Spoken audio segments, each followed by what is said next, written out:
Yo, this is Benchgamer here. I was planning on doing a review of the Xianzhou Luofu and giving my thoughts on it a lot sooner than whenever you're watching this, but after seeing all the different reactions to the story and just how controversial every topic is, I realized at some point that this would be a humongous video if I did it all in one go.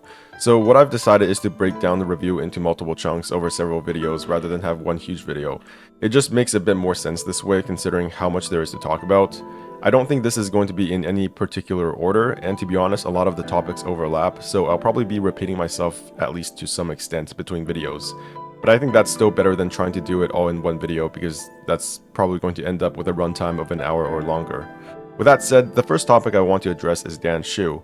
If you don't remember who Dan Shu is, there's a good reason for that, especially if you only started playing the game recently after version 1.2. She used to be a major non-playable character in the main story and had an entire questline dedicated to her. In version 1.2, her quests were removed from the main story and became semi-optional content. This was because players complained that the quests involving Dan Shu had too many NPCs that they felt like side quests and that they didn't fit into the overall story narrative and ruined its pacing. Personally, I never had any issues with her story and the number of NPCs involved. It's just not an issue that I feel very strongly about. However, I do agree that her quests were awkwardly placed and that they didn't feel like they belonged at the point that the story had progressed to. Her quests were split into two parts. In part 1, we infiltrated the organization called the Disciples of Sanctus Medicus. If you don't remember the name, they were the evil cult that we fought.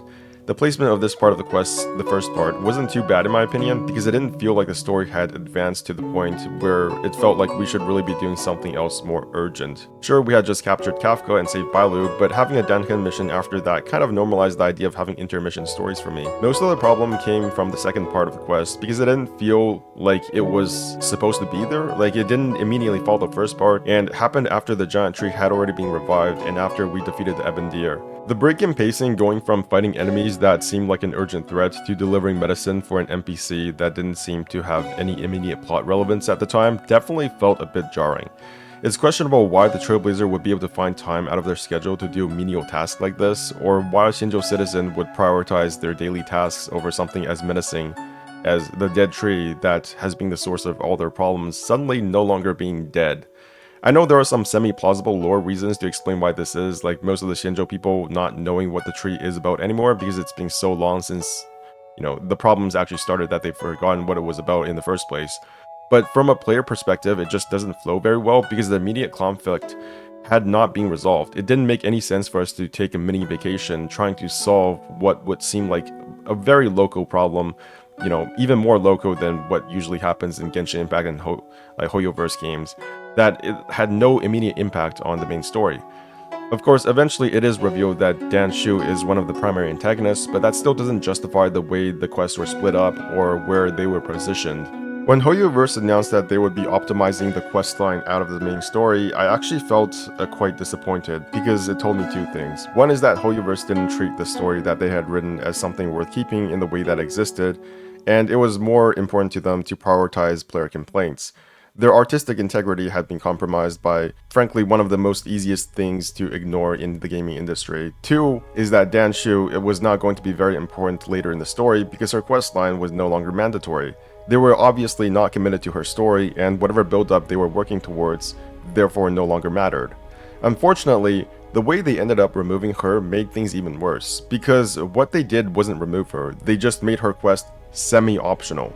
And I say semi-optional because they're not really optional for the vast majority of players. That's because they didn't remove the Jade reward for completing the quest. At a certain point in the story, the game will alert you to the Dan Shu quests that you haven't done and the rewards assigned to them. If you don't do them and continue with the main story, then you will miss out on the rewards forever because the quests are no longer available after that point. For a game that is all about spending this currency to pull for characters, the vast majority of players will definitely choose to do these quests.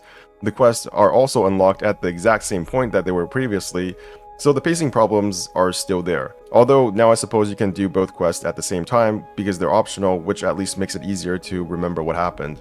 But that's not the only problem either. Dan Shu still remains part of the main story even if you don't do her quest. She is still the leader of the cult, and we still have to defeat her. Her involvement in this part of the story has also been criticized, especially by the players who actually did pay attention to her quest and read her diary. There were criticisms that her dialogue and behavior seemed out of character compared to what we had learned about her in the past. that she had been reduced in complexity from a nuanced and sympathetic character to a cliché villain. She also didn't address the main character at all, even though we had a conversation with her at the end of her quest. So, to explain why she was portrayed in this way, people came up with all sorts of theories on what might have caused this to happen. The most common one is that because she is no longer part of the main story, her role and interactions with other characters were reduced to account for players not having done the quest. Some people also speculated that there was a last-minute change to make Phantilia the last boss rather than Dan Shu, or that the change might have been caused by censorship in China. To be perfectly frank, I don't think any of these theories are true, and they probably always planned for her to be portrayed in the way she was. The idea that her role was reduced because players might not have done her quest doesn't make a lot of sense. HoYoverse has already shown that they can change dialogue in Genshin's story depending on whether or not you did certain events. If you had participated in the Unreconciled Stars event, Scaramouche's dialogue the first time you meet him will actually be slightly different from other accounts that did not participate in the event.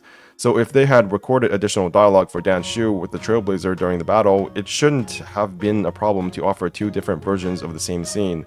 It is possible that policies for alternate versions of the main story are not shared between Genshin and Honkai Star Rail, but there's no indication that this is true, and Honkai Star Rail has generally improved on Genshin when it comes to quality of life features.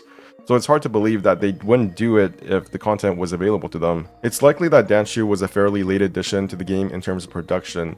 By the last closed beta test in February 2023, beta testers could play through the entire story all the way up to the battle with Kafka. So everything from then on was new content, including the Ebon Deer fight and Dan Shu's quests. I guess it's possible that they were just holding back content so that they could have something new to show when the game came out, but considering that players were literally uploading videos of the entire Belobog story, and a large portion of the Xianzhou Luofu story before release, that's probably not the case. HoYoverse is, generally speaking, very comfortable showing all the content available to them prior to release, and even content that won't be released for one or more patches.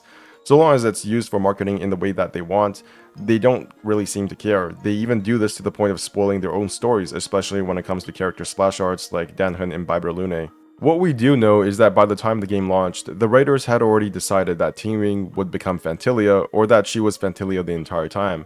We know this because in the launch trailer, there is a shadow of Phantilia behind Ting while she was doing the shushing gesture, like she's telling us to keep a secret.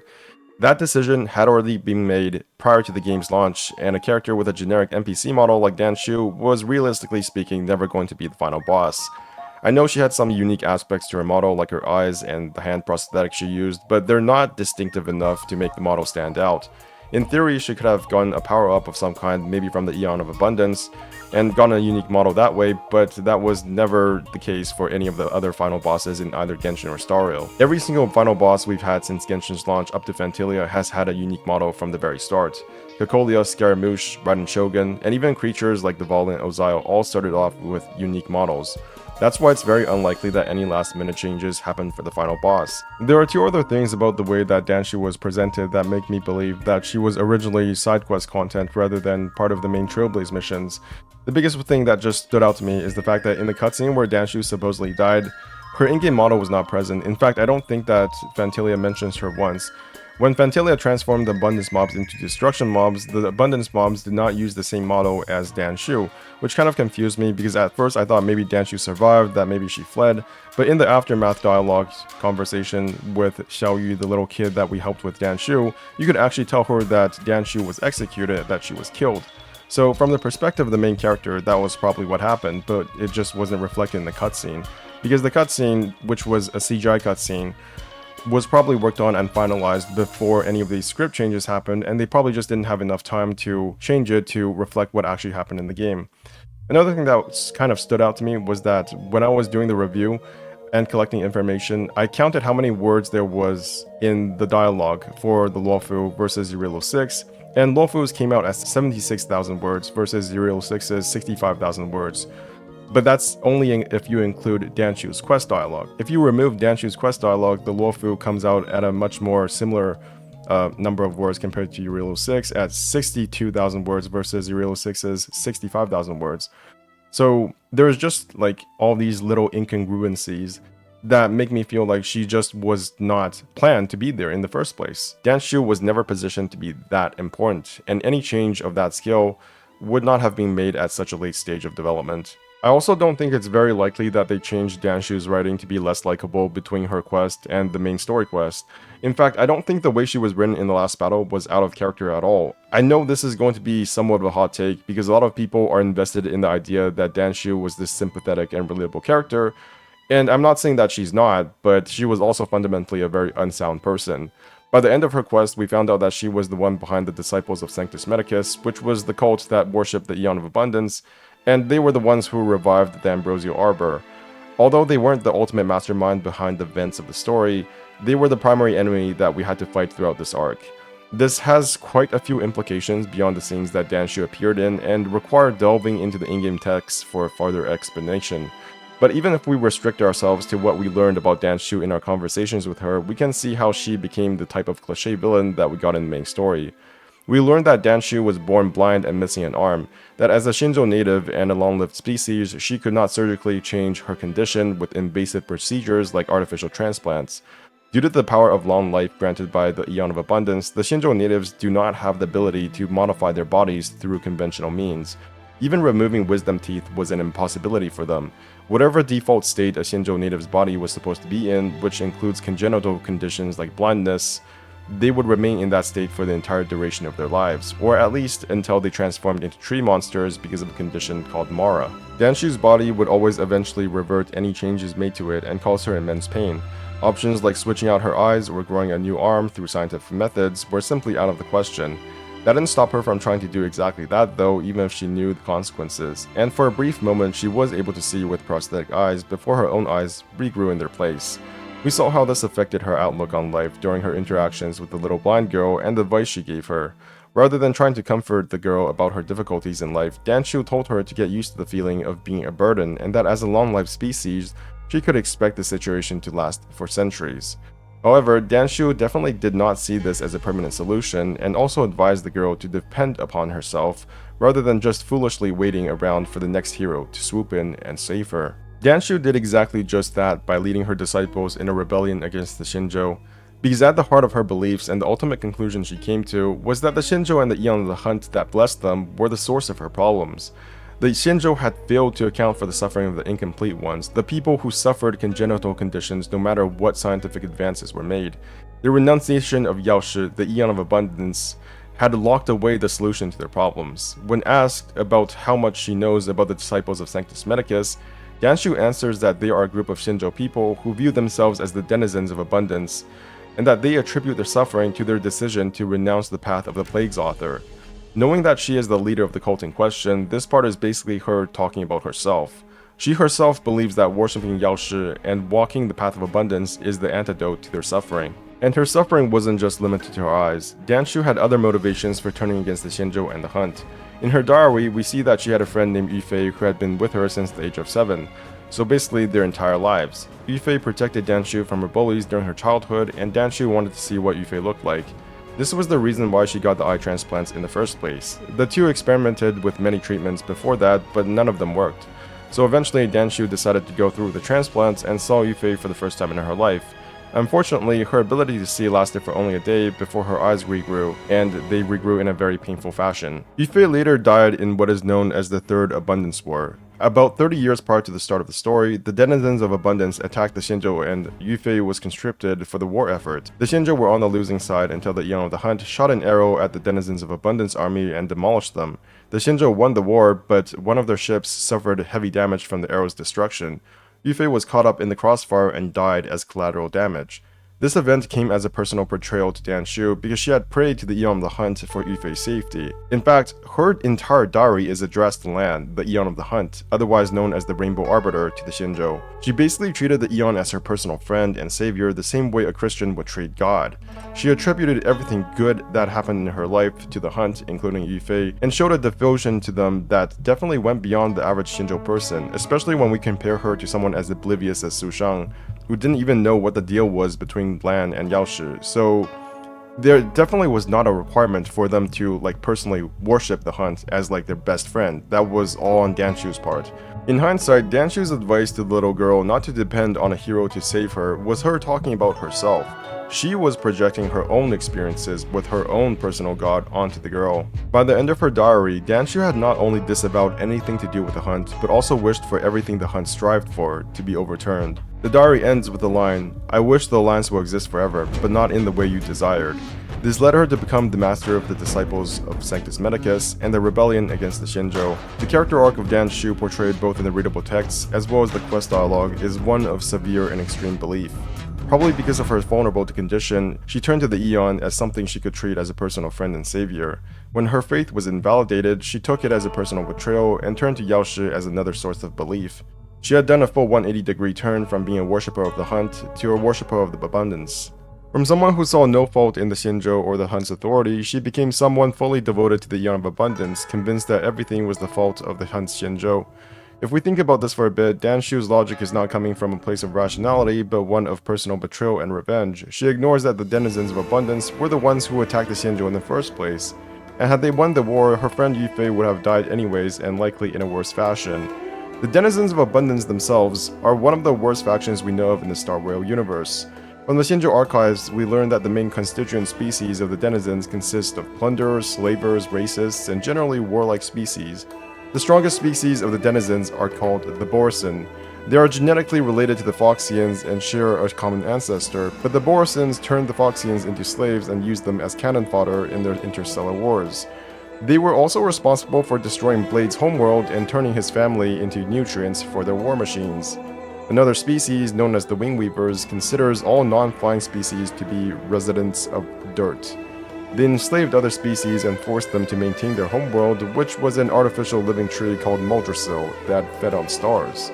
They were the original reason why the Rainbow Arbiter even destroyed the Ambrosial Arbor, because they used the Arbor as a portal to attack the Luofu.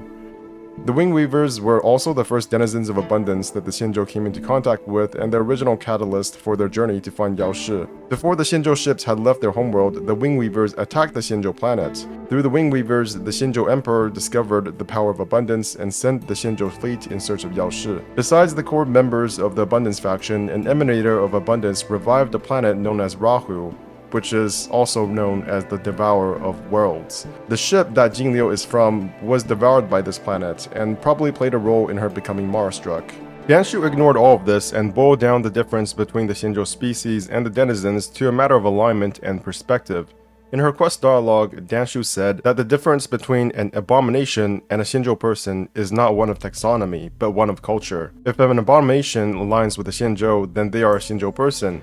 If a Xianzhou person aligns with the abominations, they become an abomination themselves. It is that simple. But to the best of our knowledge, according to the resources in the story right now, the culture of the denizens is horrible and consists of most of the bad stuff you can think of in real life and more. It may be tempting to put this down to Xianzhou propaganda because most of these sources are from their perspective, but other factions also corroborate this view of the denizens. According to Todd Riordan from the Intelligentsia Guild, the denizens of Abundance have a natural aggression in plundering resources from various homeworlds, sometimes completely converting entire ecosystems. Researchers from the guild concluded that the denizens have a genetic predilection towards certain behaviors like cannibalism, interspecies blood transfusions, a hive mentality, rejuvenation via hibernation, or molting. Todd Riordan also believes there is a genetic difference between the species of the denizens and the Xianzhou people. According to test results conducted by the guild after they obtained Borison specimens in battle, if you remove the slivers of Borison, they turn into a huge, aggressive, cancerous mass, whereas if you do the same thing to Foxians, they don't. This is despite them sharing a common ancestor. The cancerous mass they speak of could also very well be the mutated form of the Mara-struck that the Xianzhou natives turn into. This completely goes against what Dan Shu said about how the only difference lies in a matter of perspective, but I don't think she was unaware of these descriptions of the denizens. In her quest dialogue, she says that abominations embrace their nature. They change and modify their flesh without care for the sake of attaining power and strength. However, to the Xianzhou people, these methods are completely taboo. Now you know why there are no incomplete ones among the abominations. To Dan Shu, what the denizens did was justified because it was their nature to alter their bodies for the sake of power, and by staying true to their nature, they obtained bodies more perfect than those of the Xianzhou people. This is supported by her diary and a report on a drug called the Draft of Draconic Surge. In both texts, she notes that the bodies of Xianzhou people no longer had congenital defects after they became Mara-struck. There are also no known incomplete ones among the Borson. By the time of our adventure in the Luofu, Dan Shu thoroughly believed that becoming Mara-struck was the destiny of the Xianzhou people. Her follower, Green Hibiscus, described Mara as a blessed evolution. A captured disciple described Mara as a second life gifted by Sanctus Medicus, which was another name for Yaoshi, the Aeon of Abundance. Since Dan Shu was their leader, we can assume that this was close to her belief as well, and almost definitely originated from her. Dan Shu developed drugs to control the Mara and forced the Xianzhou people to retain their original appearance after transforming. These drugs were called the Draught of Draconic Surge and the Semblance Reversion Essence. The Draught of Draconic Surge allowed those who became Mara-struck to retain their sanity and not become tree zombies. But there are a couple of major problems to this drug. The biggest problem is that it probably didn't work, or at least not fully. We do meet some Mara-struck people during the story who are able to speak and act relatively normal, but by the time we actually get to the final battle with the cult, they start sounding more like stereotypical villains. This isn't anything new to Hoyoverse. They've always selectively chosen which characters get to have nuance and which do not. Plenty of NPCs get shafted, like Fatui agents, Abyss mages, harbingers, and other enemies who have been portrayed in similar ways with cliched evil voice lines, even though, technically speaking, they're probably supposed to have more nuanced motives and belong to factions that have those nuanced motives, except that they're mostly just relegated to playable characters. Even unique characters like Signora, who have a legitimate backstory, was basically nothing more than a cliché in how she was presented. However, in the case of the cult, we do have a plausible reason for their behavior. There is a Mara-struck NPC called Deranged Disciple, who was captured by Cloud Knights during the last battle. During our interaction with him, he hallucinated a bunch of scenes and experiences related to abundance powers, and the Cloud Knights beside him also talked about other captives going progressively more insane. So they're not tree zombies yet, but claiming that they're completely sane would probably be a bit of an exaggeration. The cult also has the ability to turn people into the mindless killing type of tree zombies too, but I couldn't find anything about whether or not this was the same drug. It might just be a matter of dosage though, rather than the type of drug they're taking. There is a letter from one of Dan Shu's patients that said his weak legs were fixed after taking Dan Shu's pills, but every time he took them, he felt a sharp piercing pain all over his body, and his memories became confused. Another inconvenient fact is that the pill does not work the same way on short-life species. According to Dan Shu's report to the Seat of Divine Foresight, it only enhanced the bodies of short-life species for a time before they suffered a catastrophic regression, with their only hope being more drugs from the cult. This could be a lie because she was writing the report to the Xianzhou government, but the drug doesn't even seem to work that well for Xianzhou natives, so why would other species be any different? Considering all the evidence, Dan Shu definitely did not fix the core problem with being Mara-struck, which is that you go insane. The other problem with the Draught of Draconic Surge is its core ingredient. Ironically, it does not use the power of abundance to control Mara, but rather the power of permanence. The way the drug works is that a live bone marrow sample has to be extracted from a Vidyadhara. When we infiltrate the disciples of Sanctus Medicus, one of its members tells us that collecting some of the ingredients will require our own solutions, but given our strength, it should be no problem. Basically, he's saying that we need to kidnap a Vidyadhara and get their bone marrow. Dan Shu also says some incredibly suspicious stuff about this that implies that she's been kidnapping Vidyadhara for their bone marrow. So even if Dan Shu were somehow in the right and the Xianzhou are completely off about immortality, her winning would have very dire implications for the Vidyadhara on the Xianzhou. This is completely in line with how the denizens of abundance have been described to behave. To enhance their own bodies and power, they have to take from others. The cult also has a drug called the Semblance Reversion Essence, and it returns the Mara-struck to their pre-Mara-struck forms. This is only a temporary measure, however, and eventually they will become Mara-struck again, and each time this happens, the drug becomes less effective until it no longer works. It's not even something the cultists particularly desire, because they view Mara as a gift to them by the abundance. I find this whole setup incredibly ironic, and I'm sure that is the intention of the writers. It's no secret that Hoyoverse seems to have something against the idea of immortality. Many of the stories in Genshin Impact emphasize that the Archons and Dragons are suffering from a kind of mental deterioration called erosion after living too long. Both the stories of Liyue and Inazuma were driven by their Archons' concerns about erosion, so it shouldn't be too surprising that the same theme is being repeated here in Honkai Star Rail.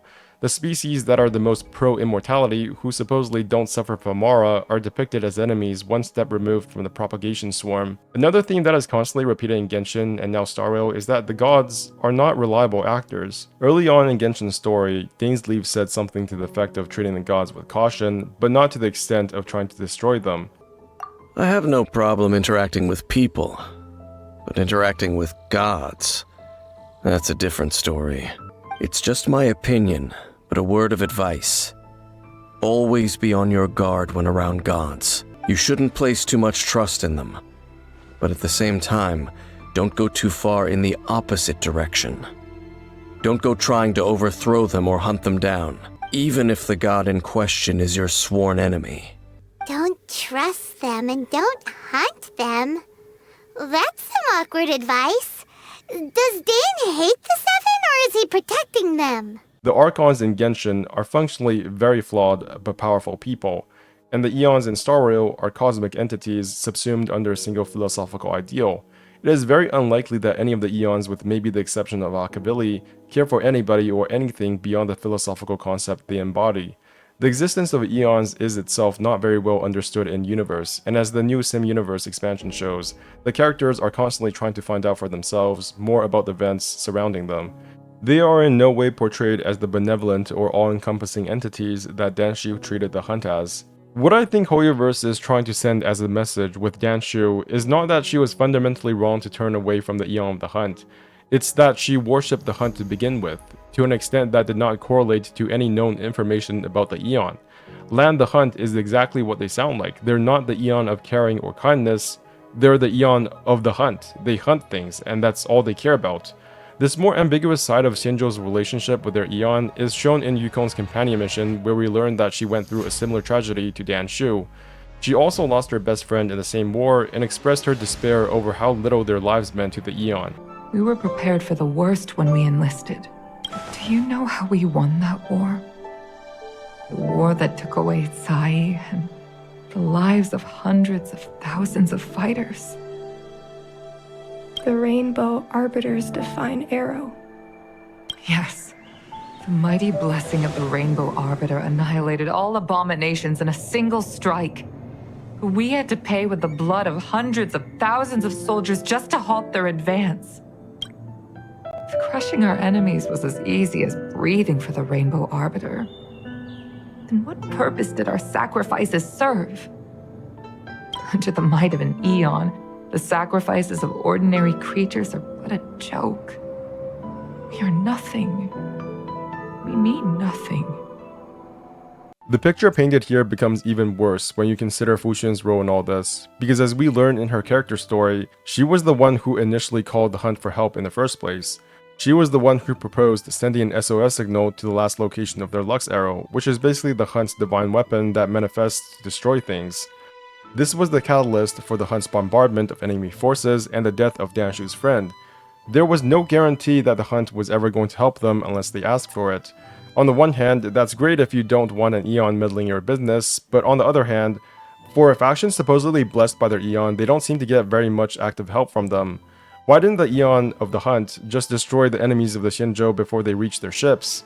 It's possible that the Hunt just isn't powerful enough to keep track of all things at all times, even if those things are the homeworlds of their followers. According to Welt, the Hunt does not rank among the stronger Eons, but pays close attention to mortals and grants strength to the Xianzhou Alliance without reservation. However, this description of their relationship could be relative to other Eons rather than an objective and quantifiable statement. When Eons like Aha grant their power to worms for fun and then discard them once they have outlived their purpose, perhaps answering pleas for help is enough to qualify as granting strength without reservation. The Hunt might care about the Xianzhou, but perhaps their range of activities is just so wide that they can't keep tabs on what each Xianzhou ship is doing at all times and the threats that they face. Whatever the case may be, it's pretty clear that the Hunt does not possess any of the qualities that Dan Shu projected onto them, except for maybe the quality of power, but only in a very narrow sense, because that power could only be manifested and exercised in a way that agreed with the philosophical ideal of the Hunt. It was basically a completely one-sided relationship. Dan Shu as a character is defined by their need for external sources of faith. Whether that was her friend, the Eon of the Hunt, or the Eon of Abundance, she saw in them the means to her salvation. When her friend was killed in the wake of the Hunt's destruction, she renounced her belief in the Hunt and replaced them with the Abundance. While a large part of this had to do with exacting her revenge against anything related to the Hunt and curing her blindness, she still saw the same potential in the Abundance for salvation that she saw in the Hunt. Dan Shu's obsession with higher power is expanded on in the Longevous Disciple relic set. The relic set says this: The Xianzhou had no roots. It was the ambrosial arbor that gave it a connection and a coexistence with the Eon of Abundance, tying it tightly together with the immaculate Pure Land promised by Yao Shi. But now the traders have severed the connection to the way of immortality, making the Xianzhou once again a precarious island floating rootless in space. The false earth on the Xianzhou cannot give her strength. The roots she seeks are not under her feet, but in the bottomless chasm between stars. She will lead the disciples to give the ambrosial arbor a second life and embrace the supreme grace of abundance. Floating above thousands of people, clad in boots light as silk, she declares in a resounding voice, "When you look up at me, what you see is not me, but the celestial and elevated position that should have belonged to you." This is why I ultimately don't think Dan Shu's portrayal in the final battle was a character assassination. The rootlessness of the Xianzhou is not just talking about the ship or the alliance, but herself. She herself desires roots, and those roots are the abundance. It comes as no surprise then that she so heavily emphasized the past of the Xianzhou and their worship of Yao Shi, because that was her complete belief. That was her faith, just as she held complete faith in the hunt once upon a time. There's also evidence in the relic set that she absolutely hated pity. The relic set says this: despite possessing unrivaled talents and holding the reins of an entire commission in her hands, the alienating attitude others showed towards her as a broken person never changed. Cowardly bullies eventually scattered to the winds, only to be replaced by flattering hypocrites with pretended pity, who gathered like flies around her and gave fake praises to the amazing, blind, and one-armed incomplete one. She has heard variations of this sentence thousands upon thousands of times in the past, and each time it made her want to puke. Now, as she faces these fawning faces begging for her mercy, she only feels disgust. Dan Shu held those who pitied her in contempt and saw them as hypocrites, so it would not have made a lot of sense for her to talk about her problems with blindness and the incomplete ones.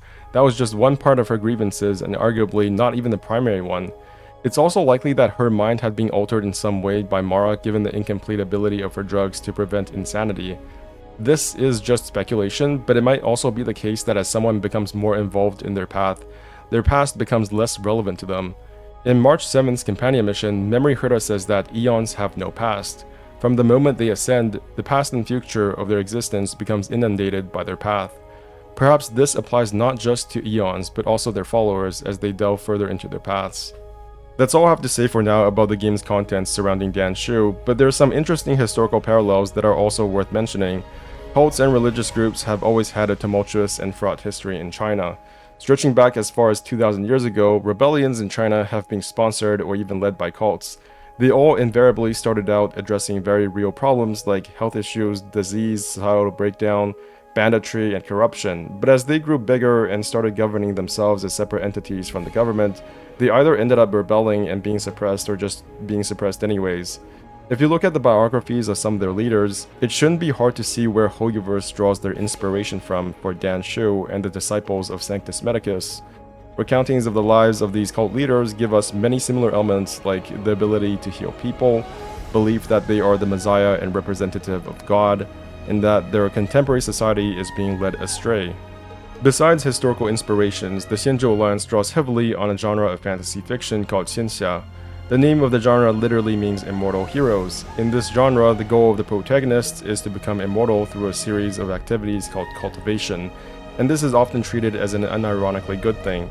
Star Rail turns this on its head because the cultivators, represented by the Abundance Cult, are the bad guys. Perhaps Dan Shu was always destined to be seen as a cliché villain because of the origin of her inspirations and the region she appeared in, but the same story has already been told in Genshin Impact in a region not connected to China, and that's the story of Clothar.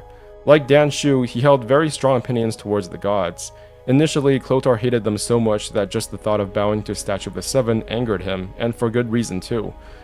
Both Clothar and Dan Shu believed they had been wronged by gods, but as soon as something similar to a god offered them their power, they did a complete 180 on their stance towards gods, just not the gods they hated. Look at this statue. How can I bow before this thing? Oh, dear creature. Why do you bow down? When I saw that thing, my heart was instantly at peace. I was overcome by a sense of awe or joy, perhaps. I feel good In fact, I feel better than I did before I came in here. How peculiar. I knew that placing my hope in the Seven was a waste of time. I even worshipped at one of their statues like a common fool.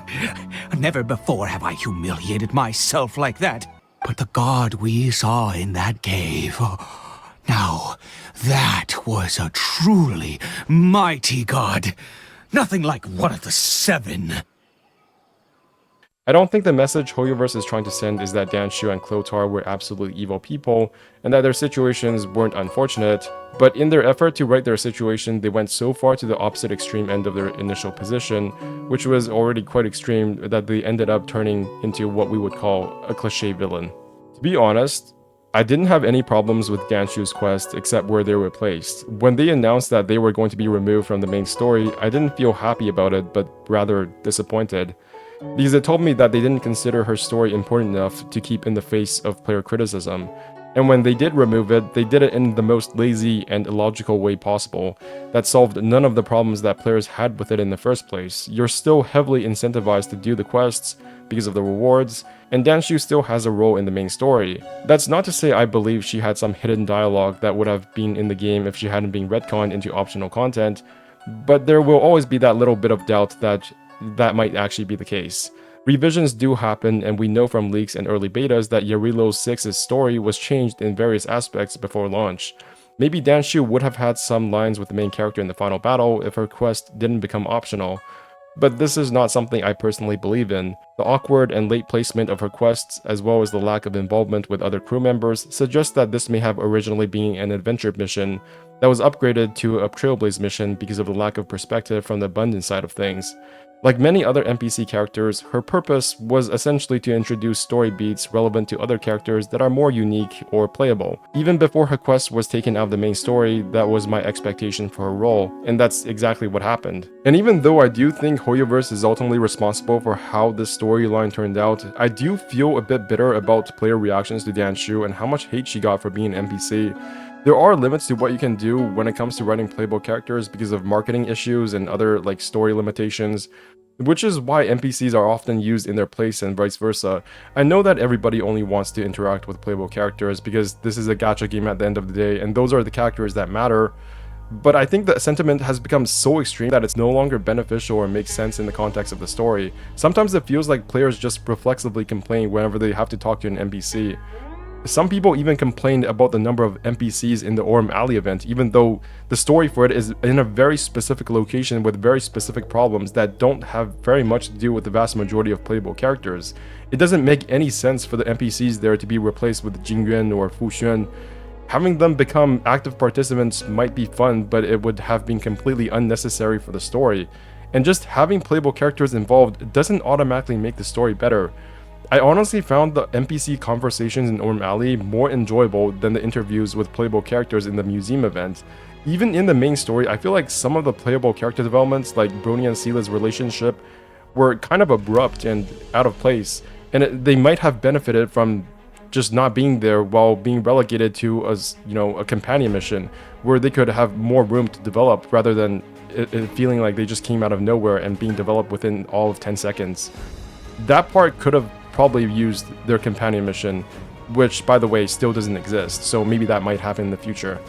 This is something I want to talk a bit more about in the future in another video, but the point is that from my perspective, simply having playable characters doing things doesn't necessarily make them better than NPCs. Especially when I don't care for those characters in the first place. It feels like they're just kind of there to be perfunctorily participating and to say their one or two lines so that we remember that they're there. And those lines will often be very predictable because the writers know that the fanbase expects those characters to say those things to keep in character. That's what I mean by, the limitations of character writing. These characters at the end of the day have to be likable. You can't just make a playable character completely unlikable. That's completely out of line with how Genshin and Honkai Star Rail and Honkai Impact markets their characters. It just doesn't work in a gacha game. I know that in theory we would like them, but I guarantee you they probably have the numbers on this, and the chances are you probably will not pull for them as much for the average player base. I guess one way you could fix the NPC problem is to write stories that don't require any NPCs at all, but that is an incredibly restrictive requirement considering the amount of resources and checklist items that playable characters have to fulfill. At least when it comes to the characters and worlds that are present in Genshin and Starro, I don't think that's a viable solution. Frankly, I don't think the amount of criticism Dan Shu's quest got was deserved or proportional to the problem. If they had just combined the quest into one continuous quest rather than having the second one take place after the tree's revival, I think that would have solved the problem for most of us, but instead Dan Shu was offered up as essentially a sacrificial lamb to appease the fan base without fixing anything. It kind of reminds me of the situation with John Lee early on in Genshin's lifespan when everybody was complaining about how underpowered he was, which is not to say that he wasn't underpowered or that there aren't problems with Dan Shu's quest, it's just that the toolbox or the toolkit that Hoyoverse eventually used to fix the problem was either an undershoot or an overshoot with John Lee's case. That was definitely an overshoot, even though, you know, I do agree that he was underpowered, but eventually they had to go back to nerf him with 1 or 2 or 3 different sets of enemies because, yeah, he was very, very good. And they couldn't just let players rely on the same character the entire way through the entire story. And I think the reason why they do this is because Hoyoverse is a very statistics-driven company. They have all of these like surveys that they keep putting out, and then you can tell them what you like or what you don't like, and they will overshoot in their corrections, they will overcorrect in their future content. For example, I complained that there were too many puzzles, that there were not enough rewards in the second Summer Island Archipelago event, and then in the third one, they just kind of dialed it completely back. The puzzles were completely nerfed, and frankly, I was kind of okay with that. But other people complained that we complained too much in the second Summer Island Archipelago event. And it just feels like we're just complaining about things that eventually get fixed, but those fixed versions of what we wanted introduced more problems that we also complain about. So the reason why this happens is because their motivation for doing all these fixes is not to fix the game or to turn it into a version of the game that is overall more enjoyable. It's because they want to make us feel like we're being valued, that our complaints are being heard. But that doesn't necessarily result in good fixes. It just means that they will change the game in a way that makes it feel like they're doing something. And I feel like to avoid this in the future, we need to give more circumspect and more specific complaints that are just not just like NPCs bad, get rid of them. That's not, you know, viable. So anyways, that's all I have to say for my first part of the Xianzhou Luofu review. There will probably be at least 2 more reviews. 2 more parts to this review. I want to talk about Danhen, how Vantilia teaming were used in the story. Some of my complaints about it, some of my complaints about other people complaining about it, that sort of stuff. So if you enjoyed this review, make sure to subscribe and like and all that other stuff. Dislike if you want to. Thank you for watching. This is Benchgamer, signing out.